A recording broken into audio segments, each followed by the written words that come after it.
Paolo Avellino at Kim Chiu parang gusto na atang magkaroon ng isang mini Kim Chiu at mini Paolo.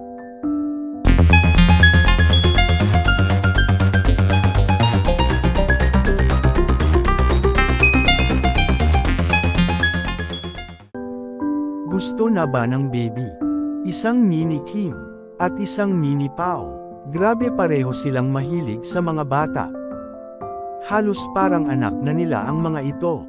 Dahil kung makikita sa mga larawan at ilang clip ng video na parang hindi naiilang ang dalawa kahit na magkasama at sa harap ng maraming tao. Makikita rin sa ilang clip ng video na gustong-gusto rin ng mga bata sa It's Showtime ang tambalang Kim Pao. Halos parang tumayong nanay at tatay nga ang tambalang ito. Hindi may kakaila kung sila na talaga forever at bagay na bagay silang magkaanak. Di umano daw ay halos sa tuwing makakakita ng bata ang tambalang ito, ay halos parang pisil-pisilin ang mga pisngi dahil sa pagkagusto sa mga bata.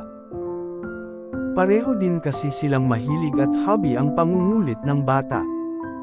Ang clingy nila sa mga bata. Mini Kim Chiu na ba? O mini Paolo ang kailangan para mapatunayan na may namamagitan sa dalawang ito? Kim Pao forever na talaga sa dalawang ito. Marami na rin ang naghihintay na magkaroon ng isang mini Kim at mini Paolo para ipagpatuloy ang sinimulan ng Kim Pao.